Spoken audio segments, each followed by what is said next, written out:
everyone. Welcome to a new episode of Coffee and Valkyries. It's been a while, but we're here to talk about all things NWSL Challenge Cup ahead of the Reign semifinal match on Wednesday. I am here with a lot of guests, which is so cool. So I'm just going to say hello to all of them really quickly before we start diving into questions. We have Sylvs, Steve, Jacob, and June. Hi, everyone, and welcome to the podcast. Yo. Hi. Hello. I just wanted to remind folks before we jump into questions how the Reign got here. They went undefeated in their 6 Challenge Cup matches in the West group against Portland, Angel City, and San Diego, which earned them the top seed heading into the semifinals, where they'll face Racing Louisville. The other matchup will be against North Carolina Courage and Kansas City Current, with the winner of both games heading to the final. So starting there with that very, very quick recap, what kind of stood out to you all about the Reign's run during the group stage? And maybe, Sylvs, I'll pass it to you first. Oh, okay. Obviously the big part is they went undefeated, right? Draw and the rest were wins, if I'm not mistaken. There's a lot of football, sorry. But yeah, I think that they just had a really good game plan. I thought that they were excellent in terms of rotating what squads they had set for the Challenge Cup versus the regular season. I think it was the right balance of sort of everyday starters versus, people who are going to get more playing time during the Challenge Cup. And it gave a chance for, I think, a couple of players to really stand out, solidify, their spots on the team, whatever role that might be. But yeah, I just thought it was a very professional, tournament performance through the first stages just to get to the semifinal. So for me, that's what I saw. Yeah, you talk about that depth, and Jacob, I don't know if you want to go into a little bit of just remind folks about what the rotation looked like, if that stood out to you. Yeah, with the headliner being that they did not concede a goal throughout the group stage.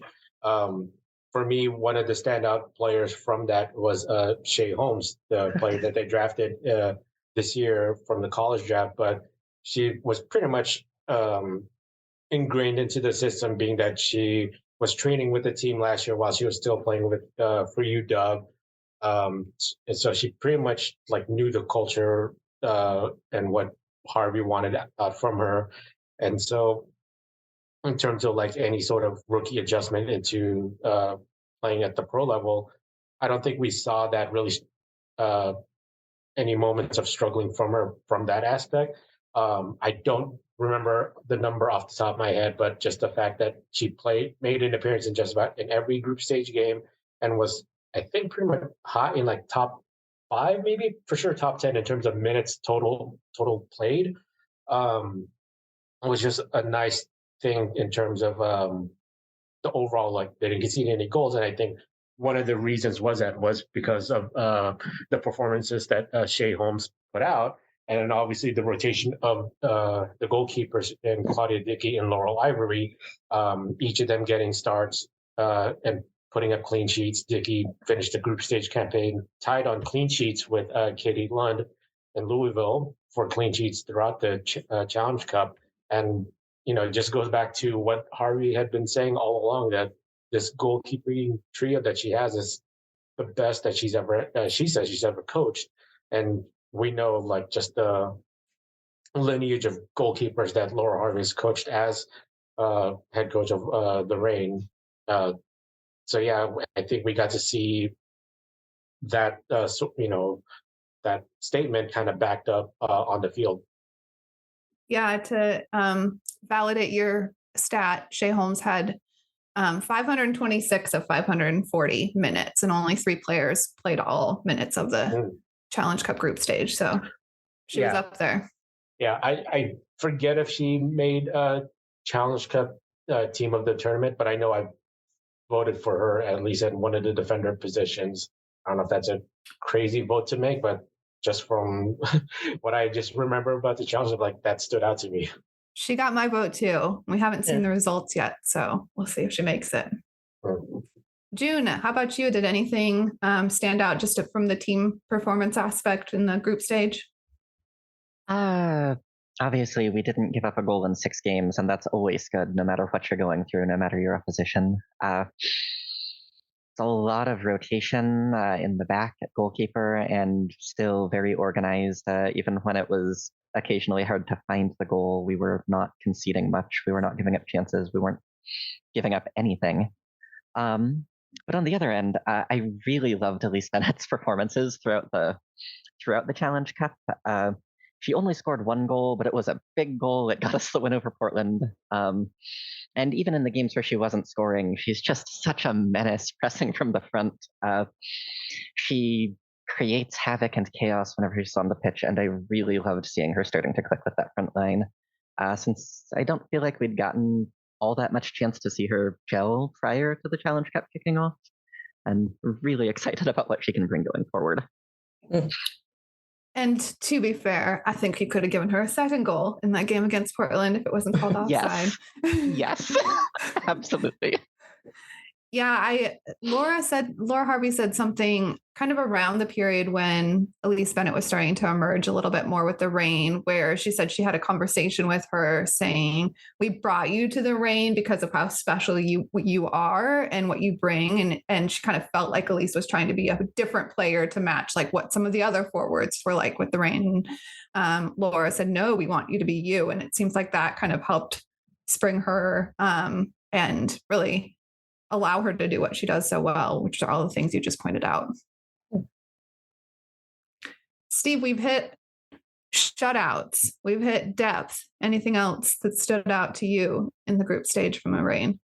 Kind of to piggyback off a little bit of that, I want to give a shout out to Ryan Brown, who also really kind of stepped up and showed that the Reign future is looking very solid after a few years where we were asking who's going to take over when players like Lou Barnes retire, and I think we're getting some good answers in this tournament. And one other thing I do want to shout out is the format of the tournament this year. I really enjoyed a lot more than when it was all crammed at the beginning of the season. I liked having some of the games interspersed so that we're able to use these games more thoughtfully as a developmental tournament for some of these players to really kind of show what they're going to be capable of doing and to maybe earn additional time in regular season play. And, it sounds like this is probably going to be the last year of the Challenge Cup in this format, but I'm hoping that maybe they're going to be able to use this idea to kind of develop maybe a US Open Cup or something similar in the future that we're going to be able to enjoy kind of interspersed in the season. Yeah, I like it a lot more, like you said, than the preseason tournament, even though they didn't want you to call it that last year. And it felt like, in particular, in a World Cup year, it was a really, really good solution to play a lot of games in that August period for the Challenge Cup, to give a lot of the players who are here in the States still a chance to keep getting matches and keep their fitness up. So I liked it from that perspective. It's going to be really interesting. I don't particularly love having to play Portland, Angel City, and San Diego so many times a year. So I'm happy that that's changing.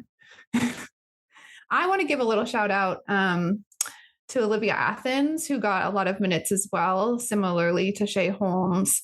And she led the Challenge Cup group stage in progressive passes. And I think when she can find those pockets and the team can really get her involved, I think she made a big impact. And I think the one thing that maybe with a lot of rotation we didn't see as much of was goals, which has kind of been an issue for the Reign lately. They scored 7 in 6 matches, and it'll be interesting to see if that depth can bring a little bit more to the Challenge Cup semifinal, which is what I'm going to turn to now, unless anyone wants to add anything about the group stage. Okay. So the Reign are going to be facing Racing Louisville, who finished second in their group, but they were the top second place team, which is how they advanced to the semifinals as the number 4 seed. What should people know about Racing Louisville heading into this match? I think if you are listening to this, but you hadn't seen the news, they're going to be without one of their biggest playmakers in Wang Shuang. She basically left Sunday evening to go play for China for, correct me if I'm wrong, what's the name of the tournament? Asia Cup. I think it's like Asia Cup. Yeah, something like that. But yeah, I mean, that is pretty big for Louisville because she's been as good as advertised when she joined the team in terms of just being the playmaker for them. So I think that right off the bat for me, like that's the big thing that people should know about. It's like they're going to be without one of their key impact players. That is one impact player they'll be missing. They've also been dealing recently, and I'm not sure what it will look like on Wednesday with some injuries. Sylvia Bullock was out with yellow card accumulation and red cards both in recent matches, and they've been without Jalen Howell, but they still managed to get a result against Portland. And I'm wondering what you all think are some of their like danger points, even without Wang Shuang on the field. Themby. Yeah. That she scares me. We saw what she did in the World Cup. Yeah. We saw what she did in the World Cup, and she got the game winner this weekend. Regular season play against Portland, as you mentioned, and she was everywhere on that pitch. When they played them, she's just, you can't really defend her for 90. So I'm sure there's a tactical plan in place to try to at least minimize her. But then you also have Ari, if they decide to start Chenna, like they have a really formidable attack and players that can progress the ball from that midfield position. And again, that yellow card suspension, I don't think it would matter anyway, but that doesn't carry over to Challenge Cup. So they'll have DeMello. I'm not sure about how. I don't know if that was injury or what that looks like. Also, I don't know if Pickett's healthy. That makes a world of difference. Yeah. Carson Pickett was led a lot of stats in the Challenge Cup group stage and has missed the last, I believe, 2 matches for them with injury. So it'll be interesting to keep an eye on who starts at left back for them. June or Steve, anything stand out that we haven't mentioned about Louisville? Yeah, I would add their defense has been really stingy this year. They have the second fewest goals conceded, I believe, behind Houston randomly enough.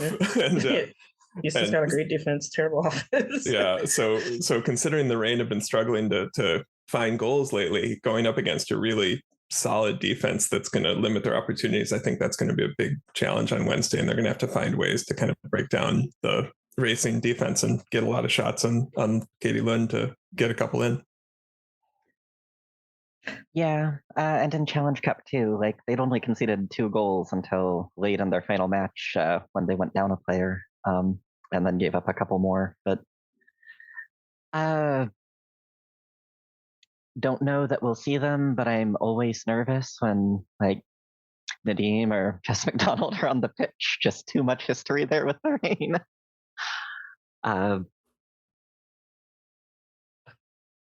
Yeah, they have a lot of, as we've listed off, they have a lot of attacking options, which is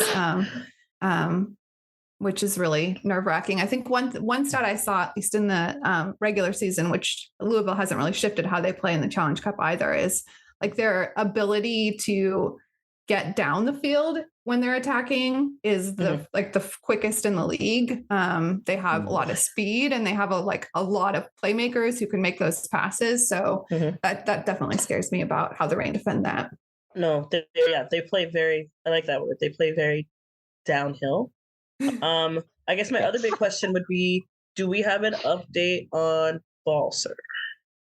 We didn't after the game. That Laura Harvey said that she felt pain from it that like came on a minute or so from the challenge from Anna Morehouse, and so they were just like super precautious and taking her out, and she hadn't heard an update after the match, so she wasn't wrapped in ice on the bench, and she went back out into the bench and sat at the bench. So we're hoping that it's more positive. Yeah. So I think we play a different game when she starts, and I'd like to see maybe what Boats and Bennett combination looks like just to see if we can do something a little different in terms of goal scoring. And now, what we haven't had most of the year, we do have Rose Lavelle available. So I wonder if that's something Laura is going to throw out, because we don't have a regular season game per se this weekend, so you can kind of put all your chips in the middle of the table. Yeah. In the general sense, after Sunday's match against Orlando, Laura had just said, without going into full specifics, it's a combo of like, see how everyone's feeling with however training went today for them. We're today, as in we're recording this on a Monday evening. The training they have tomorrow, the day before the game. But she also said like anybody that played 90 minutes on Sunday, most probably isn't going to be. I don't remember if she said the word starting, Susie, or like, but basically she had said that anyone that played 90 minutes on Sunday probably may not feature for the Challenge Cup semifinal. But then, it's one of those. It could just be Laura saying things to play mind games with everybody, and because she doesn't show her hand at all, so she would absolutely kick all her asses in poker. But yeah, so that's as far as she went in terms of addressing what the match day squad could be for the semifinal. Yeah, considering they will play on Saturday if they win, and they're definitely going to have to travel. That's been confirmed for that match. I think she's going to be a little more conservative for this game because she really trusts her depth. I mean, Sam Hyde didn't start this weekend, so feels like she's probably a given on the back line, I would guess. And Ziara King didn't play any minutes. Elise Bennett didn't play very many coming on. So they have a lot of forward options. And if Balser's healthy, she obviously didn't get minutes at all against the Pride, really. So they have a lot of options. And I'd love to see Angelina get some more minutes too, because I really liked what I saw when she came on. Yes. Right. I think that's a good shout as well, because she hasn't gotten to play a whole lot since coming back from injury. So yeah, and a similar player profile, so it doesn't, again, spoil for choice with depth. Great way to build a squad. So yeah, you can switch her out for Lavelle. I think we'd be just fine. It's nice to have gone from half the season really struggling at that progressive midfield point to suddenly having options. Yes. Right? It was like a ball, carrying the ball, possession. Oh. We were putting, I know Bethany Balser played there. I feel like Jordan Heidema got minutes there. Like, I think we put Olo up there for a minute. We did. Like, we did everything. Yeah. It was very much midfield by committee for a little while. And just whoever was in the spot, congratulations, you're the 10 for now. Yeah. Susie, also, you mentioned her name, but also shout out to Ziara King as somebody who put in some standout performances as part of the Challenge Cup campaign. It's one of those kind of like with Elise Bennett, where the stats may not show it, or at least in terms of basic stats of like scoring goals, getting assists. But I mean, there was at least two games where she was the impact player, best player on the field, because of just what she was doing against defenses, having them try to chase her as best as they could. But also she did set up some goals and also scored one from my memory. But yeah, that was another player in terms of like, how did OL Reign do so well in the group stage of Challenge Cup to get to where they are? It's because of players like Ziara King really kind of become playing her game as the way she knows how to, and someone like Laura and the coaching staff just enabling her, like, go do your thing. That's a great one. A great point. Yeah, the game she had on the road against San Diego. Yeah, I remember that. She was playing out of her mind, and she had a banger that was saved and pushed off the post or something that game. And had a good reaction meme from it. Was that the 3-0? It was. Yes. Yeah, it was 3-0. Yeah, she was. Yeah, she was in her bag. Yeah. It's a good stuff. Yeah. She had a really lovely post after that, sharing about really focusing on making sure she brought joy back to soccer this year and being very intentional about that. She said she was the happiest she's ever been. So it's really nice always to see a player who's playing with so much joy. Absolutely. All right. Any last thoughts about the Reign or Racing Louisville before we sign off? I gotta just say, I'm thrilled we're able to play the semifinal at home this year, even if we're not going to be able to have the championship. Still snaps to that. Staying home on a short turnaround is so much better than having to travel. Not just playing away from home, but playing at your opponent's field but you're the 1 seed. Okay. Well, I'll never be over it. I'll never get over it. Sorry. Well, Laura had a nice little quip during her post game about yesterday about just the scenario where they play on Wednesday, and if they win, they have to travel. And she basically just said, "Yeah, it's great finishing being the 1 seed in this thing." Right. You just get screwed every time. It's almost like they forgot West Coast teams exist, even though they have a West Coast region. Yeah, it's very interesting. So I do think for anyone that's listening to this, and if they just don't know how or why it is that if it is Reign win on Wednesday and then play the Challenge Cup final basically somewhere else, even though they would be technically the 1 seed or the hosting team, I think we should just kind of remind everyone it's the simple fact that the day that the Challenge Cup is happening, it's scheduled for Saturday. It'll be on. It's on a CBS broadcast window of basically 9:30 a.m. our time here in Seattle. So that kind of makes it impossible from a physical preparation standpoint for the players. But also, so on the East Coast time, it'll be 12:30 for as far as TV goes. But also, this weekend is NFL regular season week 1, and lo and behold, the Seahawks are hosting the LA Rams on Sunday. So it's basically venue availability, which is there's no availability. No. Yeah, I know people have in my mentions have been like, well, they've turned it around for the Sounders in Seahawks in that time frame. And I think, like you mentioned, first week of play, maybe. And I think the Seahawks play fairly early on Sunday, so it's not like an evening game. So the turnaround for changing lines, maybe they need practices on the field. All that sort of stuff. After seeing the lines of that San Diego pitch yesterday, I'd rather not. Yeah, I'd rather not. And I think the conversion that Sounders fans, I think are trying to remember, it's the other way around of taking away the NFL lines to clear it out for soccer. Thing about NFL field preparation is it's basically a week-long process. So by the time, let's just say if Reign were playing in the championship game and we're playing there on Saturday at 9:30 a.m., the NFL lines would be there. Like because there are benchmarks in terms of field preparation and field inspection, where the NFL basically says, okay, by 72 hours before the scheduled game day, we are checking that field to make sure it's compliant. And it may not have full field markings, but it will have some because you still need that paint to dry. Yeah. And NFL is king. I mean, that's the downside of sharing your stadiums. And unfortunately for most NWSL teams, that's their case, either with other MLS teams or NFL or whoever. And the reason the game is on at 9:30 a.m. our time is because it's college football all day on CBS after that, which is Queen. Yeah, exactly. So King and Queen taking over. Darn monarchy. So if you want to watch the Reign match on Wednesday, they'll be kicking off at 7 p.m. at Lumen Field with tickets still available. And if you check out the Reign social media, there are some tickets for as low as $10. Great seats.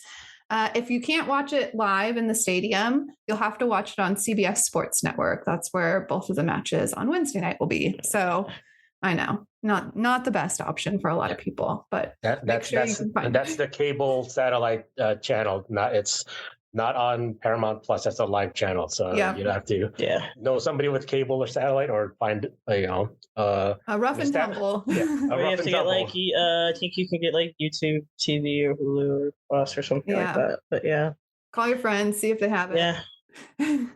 All right. That is all for all things Challenge Cup. Thank you for listening to Coffee and Valkyries.